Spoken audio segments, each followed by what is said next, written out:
नमस्कार विद्यार्थी मित्रांनो, स्वागत आहे तुमच्या आपल्या यूट्यूब चॅनलवर। आजच्या व्हिडिओमध्ये आपण एक नवीन जाहिरात बघणार आहोत। ही जाहिरात तुमच्यासाठी महत्त्वपूर्ण आहे। मिनिस्ट्री ऑफ होम अफेअर्स मार्फत ही जाहिरात प्रसिद्ध करण्यात आलेली आहे। इंडो तिबेटियन बॉर्डर पोलीस फोर्ससाठी भरती परीक्षेचे आयोजन लवकरच होणार आहे आणि यासाठी ही जाहिरात प्रसिद्ध करण्यात आलेली आहे। यामध्ये सब इन्स्पेक्टर, हेड कॉन्स्टेबल, इथे बघा सब इन्स्पेक्टर, हेड कॉन्स्टेबल आणि कॉन्स्टेबल या पदांची भरती या जाहिरातीमार्फत केली जाणार आहे। इंडो तिबेटियन बॉर्डर पोलीस फोर्सच्या टेलिकम्युनिकेशन डिपार्टमेंटमधील या सर्व जागा राहणार आहेत। ओके, यामध्ये एकूण जागा बघा, हे बघा विद्यार्थी मित्रांनो, सब इन्स्पेक्टरच्या 92 जागा मेल आणि फिमेल पकडून, हेड कॉन्स्टेबलच्या 383 जागा आणि कॉन्स्टेबलच्या 51 जागांकरिता ही भरती परीक्षा आयोजित केल्या जाणार आहे। यामध्ये मेल आणि फिमेलसाठी, हे बघा, मेल आणि फिमेलसाठी वेगवेगळ्या जागा यांनी इथे दिलेल्या आहेत। ओके, तुमच्या कॅटेगरीनुसार तुम्ही स्वतः या जागा बघून घेऊ शकता की कोणत्या कॅटेगरीला किती जागा देण्यात आलेल्या आहेत आणि त्यानुसार तुम्ही फॉर्म भरू शकता। अप्लिकेशन फॉर्म 15 तारखेपासून फॉर्म भरायला सुरुवात होणार आहे, म्हणजेच आजपासून फॉर्म भरायला सुरुवात होणार आहे। हा व्हिडिओ बनवत असताना 15 नोव्हेंबर ही तारीख आहे आणि आजपासून फॉर्म भरायला सुरुवात होणार आहे आणि पुढच्या महिन्याच्या 14 तारखेपर्यंत तुम्ही हा फॉर्म भरू शकता। ओके, तर तुमच्याजवळ 1 महिना ऑलमोस्ट फॉर्म भरायला राहणार आहे। ठीक आहे, आता समोर बघा, एलिजिबिलिटी बघा, यामध्ये एज लिमिट सब इन्स्पेक्टरसाठी 20 ते 25 वर्षे एज लिमिट राहणार आहे। हेड कॉन्स्टेबलसाठी 18 ते 25 वर्षे एज लिमिट राहणार आहे आणि कॉन्स्टेबलसाठी 18 ते 23 वर्षे एज लिमिट ही राहणार आहे। ओके, आणि सर्वची सर्व पदे टेलिकम्युनिकेशन डिपार्टमेंटमधील आहे। ओके, आता समोर बघा, एज्युकेशनल क्वालिफिकेशन बघा काय राहणार आहे, हे इम्पॉर्टंट आहे। सब इन्स्पेक्टरसाठी तुम्हाला ग्रॅज्युएशन डिग्री लागणार आहे। सायन्स फील्डमध्ये तुम्हाला डिग्री लागणार आहे आणि यामध्ये सुद्धा PCM ग्रुप असणे गरजेचे आहे। ओके, फिजिक्स, केमिस्ट्री, मॅथमॅटिक्स तुमचे असणे गरजेचे आहे, म्हणजे PCMB ग्रुपवाले विद्यार्थी सुद्धा यामध्ये चालणार आहेत, परंतु PCB ग्रुपवाले विद्यार्थी यामध्ये जे आहे चालणार नाही। ओके, PCB ग्रुपवाले चालणार नाही, मॅथमॅटिक्स तुमचे असणे गरजेचे आहे। ठीक आहे, किंवा बघा, इन्फॉर्मेशन टेक्नॉलॉजी म्हणजे IT वाले विद्यार्थी सुद्धा फॉर्म भरू शकतात, किंवा computer science, electronics and communication म्हणजे ECE, किंवा इलेक्ट्रॉनिक्स किंवा इन्स्ट्रुमेंटेशन जे विद्यार्थी आहेत ते सुद्धा विद्यार्थी फॉर्म भरू शकतात। याशिवाय बघा, कम्प्युटर सायन्समध्ये जर तुमची डिग्री असेल, कम्प्युटर ॲप्लिकेशनमध्ये सुद्धा तुमची जर डिग्री असेल तर तुम्ही सुद्धा फॉर्म भरू शकता। तुमचं इंजिनिअरिंग झालेलं असेल ECE मध्ये किंवा CS मध्ये किंवा इलेक्ट्रिकलमध्ये किंवा IT मध्ये तर तुम्ही फॉर्म भरू शकता। ओके, याशिवाय बघा, जर तुम्ही असोसिएट मेंबर असाल इन्स्टिट्यूट ऑफ ECEचे किंवा इन्स्ट्रुमेंटेशनचे किंवा CSचे किंवा इलेक्ट्रिकलचे किंवा IT सेक्टरमधले तर तुम्ही फॉर्म भरू शकता। ओके, हे सर्वच्या सर्व तुम्ही स्वतः बघून घेऊ शकता। जर तुम्हाला काहीही कन्फ्युजन असेल तर तुम्ही मला कमेंट सेक्शनमध्ये विचारू शकता। ठीक आहे, याची PDFची लिंक मी तुम्हाला कमेंट सेक्शनमध्ये डिस्क्रिप्शन बॉक्समध्ये याच्या PDFची लिंक मी तुम्हाला देणार आहो। डिस्क्रिप्शन बॉक्समध्ये जाऊन तुम्ही याची PDF डाउनलोड करून घेऊ शकता। ओके, याशिवाय बघा, हेड कॉन्स्टेबलसाठी 12वी पास असणे गरजेचे आहे, परंतु इथे सुद्धा तुम्हाला बघा PCM असणे गरजेचे आहे। ओके, फिजिक्स, केमिस्ट्री, मॅथमॅटिक्स घेऊन पास होणे गरजेचे आहे। मिनिमम मार्क्स 45% तुम्हाला लागणार आहे, किंवा बघा 10वी पास असणे गरजेचे आहे आणि त्यानंतर 2 वर्षाच्या मिनिमम तुम्हाला अनुभव असणे गरजेचे आहे, किंवा बघा 10वी पास असणे गरजेचे आहे आणि त्यानंतर तुमच्या जर डिप्लोमा झालेला असेल electronics, communication, instrumentation, CS, IT किंवा इलेक्ट्रिकलमध्ये तर तुम्ही फॉर्म भरू शकता। ठीक आहे, कॉन्स्टेबलसाठी बघा 10वी पास असणे तुम्हाला गरजेचे आहे, एवढंच यांनी फक्त दिलेलं आहे। ठीक आहे, डिप्लोमा वगैरे केलेला असेल तर डिझायरेबल आहे, परंतु कंपल्सरी नाही। त्यानंतर बघा, ज्या विद्यार्थ्यांनी टेलिकम्युनिकेशनमध्ये ज्यांची डिग्री असेल, ओके, टेलिकम्युनिकेशन अँड इलेक्ट्रॉनिक्समध्ये ज्यांची डिग्री आहे त्यांना 5 मार्क जे आहे एक्स्ट्रा मिळणार आहे, कारण त्याच डिपार्टमेंटच्या पोस्ट आलेल्या आहेत. तर ज्या डिपार्टमेंटच्या पोस्ट आलेल्या आहेत त्या विद्यार्थ्यांना जे आहे थोडं जास्त फॅसिलिटी मिळावी, थोडं जास्त बघा फायदा मिळायला पाहिजे, म्हणून त्यांना 5 मार्क एक्स्ट्रा मिळणार आहे. जर तुम्ही डिग्री होल्डर असाल तर, डिप्लोमा होल्डर असाल तर तुम्हाला 3 मार्क तुम्हाला मिळणार आहे, आणि जर ITI केलेलं असेल तर तुम्हाला 2 मार्क एक्स्ट्रा मिळणार आहे. ओके, कोणत्या फील्डमध्ये? टेलिकम्युनिकेशन वाल्यांना फक्त. ओके, IT वाल्यांना किंवा इलेक्ट्रिकल वाल्यांना ते मिळणार नाही. ठीक आहे. आता समोर बघा, एज रिलॅक्सेशन सुद्धा मिळणार आहे. SC ST विद्यार्थ्यांना 5 वर्षे, OBC नॉन क्रिमिलियर धारक विद्यार्थ्यांना 3 वर्षे मिळणार आहे. एक सर्व्हिसमॅन वाल्यांना बघा तुमच्या कॅटेगरीनुसार मिळत असते, आणि हे बघा गव्हर्नमेंट सर्वंट आहे आणि इतरही जे आहे ते तुम्हाला मिळणार आहे. Children of dependent of victims killed in 1984 riots or communal riots in 2002 Gujarat. Okay, तर यांना सुद्धा इथे कम्पेन्सेशन म्हणून काही वर्ष एज रिलॅक्सेशन यांना मिळणार आहे. ठीक आहे. आता समोर बघा, तुम्हाला फिजिकल स्टँडर्ड सुद्धा लागणार आहे. ओके, फिजिकल स्टँडर्ड तुम्ही स्वतः बघून घेऊ शकता की तुमची चेस्ट किती पाहिजे, तुमची हाईट किती असायला पाहिजे, हे तुम्ही स्वतः बघून घ्या.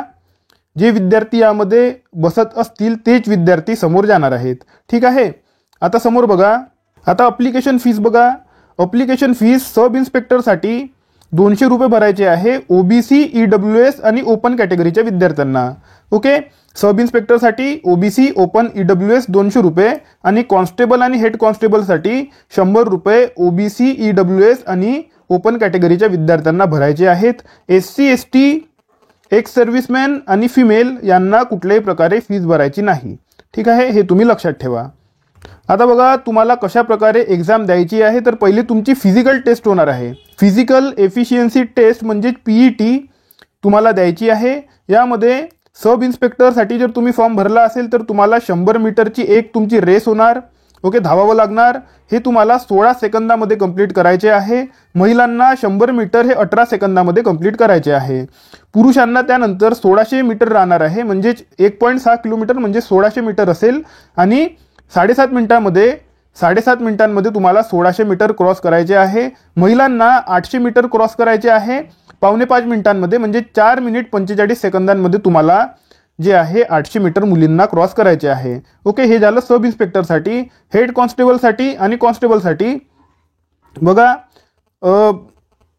1600 मीटर जे आहे रेस राहणार आहे, 7.5 मिनिटांमध्ये तुम्हाला क्रॉस करायचे आहे. महिलांना 800 मीटर 4 मिनिट 45 सेकंदामध्ये क्रॉस करायचे आहे. आणि इथे हेड कॉन्स्टेबलसाठी आणि कॉन्स्टेबलसाठी लॉंग जम्प सुद्धा राहणार आहे, आणि तुम्हाला 3 चान्सेस मिळणार, आणि 3 चान्सेसमध्ये तुम्हाला हे बघा 11 फीट. ओके, 11 फूट तुम्हाला इथे 11 फीट किंवा फूट, ठीक आहे, फीट म्हणा किंवा फूट म्हणा काही फरक पडत नाही. 11 फीट तुम्हाला इथे लॉंग जम्प करून दाखवायचे आहे पुरुषांना, आणि महिलांना 9 फीट तुम्हाला लॉंग जम्प करून दाखवायचे आहे. 3 चान्सेस तुम्हाला सुद्धा मिळणार आहे. आणि त्यानंतर तुम्हाला 3.5 फीट, ओके, 3.5 फीट तुम्हाला इथे हाय जम्प सुद्धा तुम्हाला राहणार आहे. 3 चान्सेस मिळणार आहे पुरुषांना, आणि महिलांना 3 फीट हाय जम्प तुम्हाला करावी लागणार आहे, आणि 3 चान्सेस तुम्हाला मिळणार आहे. तुम्हाला इथे गोळा वगैरे फेकायला लावणार नाही. ओके, आता ही टेस्ट झाल्यानंतर, ओके, या टेस्टमध्ये जे विद्यार्थी पास होतील त्यांचे मग बघा फिजिकल स्टँडर्ड तुमची टेस्ट होणार आहे. ओके, हे बघा फिजिकल स्टँडर्ड टेस्टमध्ये तुमची जे फिजिकल ॲट्रिब्यूट्स आहेत, हाईट आहे, तुमची चेस्ट आहे, हे सर्व काही ते मोजणार. आणि जे विद्यार्थी यामध्ये पास होतील तेच बघा त्याच विद्यार्थ्यांची रिटर्न टेस्ट तुमची होणार आहे. ओके, रिटर्न टेस्ट म्हणजे पुन्हा एकदा सांगतो, आधी तुमची फिजिकल एफिशियन्सी टेस्ट होणार, त्यामध्ये तुम्हाला रेस करायला लावणार, लॉंग जंप होणार, हाय जंप होणार. यामध्ये जे विद्यार्थी पास होणार त्यांची फिजिकल स्टँडर्ड टेस्ट होणार, त्यामध्ये तुमची हाईट मोजणार, चेस्ट मोजणार, तुमचे जे डोळे आहेत ते चेक करणार. आणि यामध्ये जे विद्यार्थी पास होतील त्या विद्यार्थ्यांची मग रिटर्न टेस्ट होणार आहे. आणि रिटर्न टेस्ट सब इन्स्पेक्टरसाठी 100 मार्कांची टेस्ट होणार आहे. ओके, आणि 100 प्रश्न तुम्हाला राहणार आहे. यामध्ये 2 पेपर तुमचे राहणार आहे. ओके, पेपर 1 आणि पेपर 2. ही पोस्ट जी आहे सब इन्स्पेक्टरची ही ग्रुप बी पोस्ट आहे, नॉन गॅजेटेड, मोठी पोस्ट असते ही. ओके, म्हणून 2 टेस्ट होत असतात. यामध्ये पहिल्या पेपरमध्ये तुम्हाला इंग्लिश किंवा हिंदी दोनपैकी एक सब्जेक्ट असेल, इंग्लिश किंवा हिंदी. जे हिंदी सायडर लोक आहेत ते हिंदी घेऊ शकतात आणि मराठी असेल किंवा साऊथ इंडियन असेल हे सर्व विद्यार्थी इंग्लिश विषय घेऊन परीक्षा देऊ शकतात. त्यानंतर तुमचे जीके होणार आहे आणि रिझनिंग, मॅथ रिझनिंग तुमचे राहणार आहे. अशा प्रकारे 3 विषय राहणार आहेत. प्रश्न आणि मार्क्स तुम्ही स्वतः इथे बघून घेऊ शकता. ओके. त्यानंतर पेपर 2 होणार आहे. पेपर 2 सुद्धा 100 प्रश्न 100 मार्क राहणार आहे. आणि इथे तुमचे जे 12वी मध्ये जे होतं फिजिक्स, केमिस्ट्री, मॅथमॅटिक्स आणि जे ग्रॅज्युएशनमध्ये होतं, okay, electronics, communication, IT, computer science, electrical, instrumentation and control यासाठी 10-10 प्रश्न आणि 10-10 मार्कांसाठी जे आहे राहणार आहे. कम्युनिकेशनवाल्यांना डिपार्टमेंट असल्या कारणाने टेलिकम्युनिकेशन डिपार्टमेंटच्या जागा आहेत, म्हणून कम्युनिकेशन या विषयासाठी 20 प्रश्न राहणार आहेत. ओके. आणि 20 मार्क राहणार आहेत. ठीक आहे. अशा प्रकारे तुम्ही तुमचे जे आहे पेपर नंबर 2 सब इन्स्पेक्टरसाठी होणार आहे.